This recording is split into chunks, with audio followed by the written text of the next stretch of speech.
দর্শক, জ্বালানি তেলের সংকটের খবর জানতে রাজধানী এবং রাজধানীর বাইরে বিভিন্ন পাম্পে রয়েছেন আমাদের সহকর্মীরা। আমরা শুরুতেই যাব ঢাকায়, সেখানে আছেন আমাদের সহকর্মী আক্তারুজ্জামান। এছাড়া আমাদের রয়েছেন কুড়িগ্রামে আরেক সহকর্মী, এরপর রয়েছেন রাজশাহী এবং দিনাজপুরে। তো শুরুতেই যাচ্ছি ঢাকায় আক্তারের কাছে। আক্তার, ঢাকাতে তেলের পাম্পগুলোর কি অবস্থা রয়েছে এবং মালিকরা কি বলছেন, কবে নাগাদ তেল পাওয়া যেতে পারে? সকাল থেকেই তেল পাম্পগুলোতে তেল যারা গ্রাহকরা রয়েছেন, মোটরসাইকেল চালক এবং গাড়ি চালক, তাদের দীর্ঘ লম্বা লাইন রয়েছে। এই মুহূর্তে রয়েছে কল্যাণপুরের একটি পাম্পে, সেখানেও কিন্তু বাইকারদের প্রায় লম্বা লাইন রয়েছে এবং তারা ঘন্টার পর ঘন্টা কিন্তু এখানে অপেক্ষা করছে এই তেল নেবার জন্য। এবং মালিকদের সঙ্গেও কথা হয়েছে, তারা যেটি বলছেন যে গত 2-3 দিন ব্যাংক বন্ধ থাকায় পে অর্ডার সেটি ঠিকঠাক মতো না করার কারণে, ডিপোতে সেই কাগজ জমা না দেওয়ার কারণে তারা পর্যাপ্ত তেল ডিপো থেকে কিন্তু পাম্প পর্যন্ত আনতে পারেনি, এটা বলছেন। এবং বাইকাররা কিন্তু সকাল থেকে প্রত্যেকেই একাধিক পাম্পে ঘুরে এসেছেন এবং যে পাম্পগুলোতে তেল দেওয়া হচ্ছে সেগুলোও কিন্তু লম্বা লাইন। আপনি নিশ্চয়ই দেখতে পাচ্ছেন যে এখানে ঘন্টার পর ঘন্টা বাইকাররা তেলের জন্য অপেক্ষা করছেন এবং তারা এই যে পরিমাণ তেল তারা পাচ্ছেন, 500 টাকা কিংবা 5 লিটারের মতো, এটার জন্য তাদেরকে দেখা যায় একাধিক পাম্প ঘুরে আসতে হচ্ছে। সেটা নিয়েও তারা ক্ষোভ প্রকাশ করেছে যে এই তেলের যে সরবরাহ সেটার জন্য খুব দ্রুত সময়ের মধ্যে সমাধান করা হয়, না হলে তারা যে ভোগান্তির মধ্যে পড়ছেন এটি আরো দিন দিন কিন্তু বাড়তে পারে। এবং যারা রাইড শেয়ারিং করেন, আপনি নিশ্চয়ই জানেন যে ইতিমধ্যেই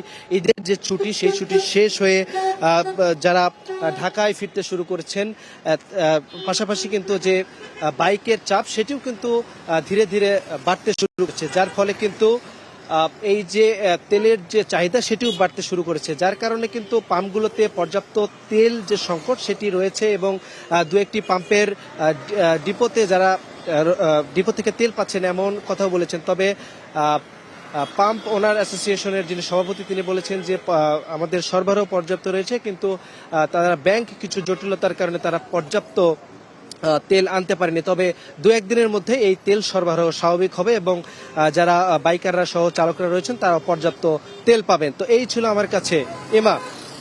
আক্তার, আপনাকে অসংখ্য ধন্যবাদ। এবার আমরা চলে যাচ্ছি কুড়িগ্রামের খবর জানতে। সেখানে আছেন সহকর্মী আমাদের মোহাম্মদ জুবাইর। জুবাইর, কুড়িগ্রামের তেলের পাম্পগুলোর কি অবস্থা এবং মালিকরা কি বলছেন এবং কি পরিস্থিতি আপনি দেখতে পাচ্ছেন? রাখি যে আসলে ঈদের দিনেও কিন্তু আসলে তেলের যে সংকটটা, সেদিন থেকে শুরু করে আজ পর্যন্ত একবারেই আসলে কোনো পাম্পগুলোতে মিলছে না কোনো তেল। ঈদের দিন দুপুরে কিছু মাত্র তেল মিললেও আসলে সেদিন এক্সিকিউটিভ ম্যাজিস্ট্রেটের অভিযানের পরে কিন্তু একদম তেল শেষ হয়ে যায় সন্ধ্যাবেলা থেকে শুরু করে আজকে পর্যন্ত, ঈদের তৃতীয় দিন আজকে পর্যন্ত আসলে টোটালি কোনো তেলের পাম্পগুলোতে একবারই মিলছে না তেল, যেটি আসলে এখানকার মোটরসাইকেল চালক থেকে শুরু করে জ্বালানি তেল ব্যবহার করে যে সকল পরিবহন চলে তাদেরকে অনেকটা ভোগান্তিতে ফেলেছে। আজকে ঈদের তৃতীয় দিন, আজকে তৃতীয় দিন হিসাবে ঢাকা থেকে যারা গ্রামে এসেছিলেন তারা কিন্তু আসলে তাদের ঘোরাঘুরির কথা থাকলেও আর একবারই আসলে রাস্তাঘাট একবারই ফাঁকা দেখা যাচ্ছে। পর্যটন কেন্দ্র যেগুলো রয়েছে কুড়িগ্রামের, দর্শনীয় স্থানগুলো রয়েছে, সেগুলো কিন্তু অনেকটা ফাঁকাই দেখা যাচ্ছে আসলে। আর সড়কে মোটরসাইকেল সহ জ্বালানি তেল ব্যবহার করে চলাচলকারী পরিবহনের সংখ্যাও একেবারেই খুবই কম। তবে অভিযোগ রয়েছে কিছু কিছু খোলা দোকানে আসলে অতিরিক্ত চড়া মূল্যে তেল বিক্রি হচ্ছে, যেটি কিন্তু নজরে এসেছে প্রশাসনের। আমরা সকালবেলা থেকে বেশ কয়েকটি উপজেলার এক্সিকিউটিভ ম্যাজিস্ট্রেটের সাথে কথা বলার চেষ্টা করেছি। তারা যেমনটি জানিয়েছেন, একবারে সকাল থেকে তারা তাদের অভিযান চালিয়ে যাচ্ছেন এবং তারা আশা রাখছেন যে চড়া দামে কোথাও তেল বিক্রি হবে না। তো এই ছিল আমার কাছে কুড়িগ্রাম থেকে আসলে তেল সংকটের সর্বশেষ। জুবাইর, আপনাকে অসংখ্য ধন্যবাদ। এবার আমরা দিনাজপুরের তেলের পাম্পের খবর জানবো আমাদের সহকর্মী মোস্তাফিজুর রহমানের কাছ থেকে। মোস্তাফিজ, উত্তরবঙ্গে তেলের সংকট দেখা দিয়েছে, দিনাজপুরের কি অবস্থা আমাদেরকে জানাবেন? ধন্যবাদ ইমা। আসলে দিনাজপুরে পার্বতীপুরে একটি ডিপো রয়েছে তেল, যেখান থেকে মূলত দিনাজপুর সহ আরো বেশ কয়েকটি জেলাতে তেল সরবরাহ করা হয়ে থাকে। ঈদের ছুটির কারণে এই ডিপো থেকে কিন্তু তেল সরবরাহ যে কার্যক্রম সেটি বন্ধ ছিল, যার কারণে পেট্রোল পাম্পগুলোতে তেলের যে সংকট সেটি দেখা দিয়েছে। উত্তরের এই জেলায় বাইকের সংখ্যা অনেক বেশি, যেহেতু জেলার দূরত্ব অনেক বড় একটা জেলা, তো যাতায়াতের মাধ্যম হিসেবে কিন্তু মোটরসাইকেল বা বাইক ব্যবহার করা হয়ে থাকে, যেটি মূলত যার কারণে কিন্তু তেলের যে পেট্রোল বা অক্টেনের চাহিদাটা সবসময় বেশি থাকে। আমি সকাল থেকে দেখেছি বিভিন্ন পাম্পে কিন্তু তেলের যে সরবরাহ সেটি বন্ধ ছিল। দুপুর নাগাদ কিছু কিছু পাম্পে পেট্রোল যে এসেছে, তবে তাদের আমরা যে পেট্রোল পাম্প মালিক রয়েছে তাদের সাথে কথা বলেছি, তাদের যে চাহিদা রয়েছে 3000 লিটার, সেখানে তারা মাত্র পেয়েছেন 3000 লিটার, যাতে চাহিদার বিপরীত তাদের চাহিদা ছিল 9000। এরকম করে সব পেট্রোল পাম্প গুলোকে কিন্তু ডিস্ট্রিবিউশন করার চেষ্টা চলতেছে। তবে ছুটির দিন থাকায় যে তেলের যারা ডিপো কর্তৃপক্ষ রয়েছে বা ঠিকাদার রয়েছে তাদের সাথে কিন্তু যোগাযোগ করা মুঠোফোন চেষ্টা করা হলেও সেটি আর পরবর্তীতে সম্ভব হয়নি। আমরা দেখেছি যে এই মুহূর্তে যে ব্যাপারে আছি সেটি দিনাজপুর শহরের রহমান ব্রাদার্স পেট্রোল পাম্প। সেখানে দেখেন যে যারা বাইকার্স রয়েছে, মোটরসাইকেল রয়েছে, তাদের জ্বালানি তেল সংগ্রহের একটা দীর্ঘ প্রচেষ্টা রয়েছে। দীর্ঘক্ষণ ধরে তারা সারিতে দাঁড়িয়ে দিয়েছেন এবং একটা হট্টগোলের সৃষ্টি হয়েছে। এই মুহূর্তে পুলিশ এসে কিন্তু নিয়ন্ত্রণের চেষ্টা করছে, যে ধীরে ধীরে সবাইকে লাইন ধরে তেল নেওয়ার আহ্বান জানানো হচ্ছে।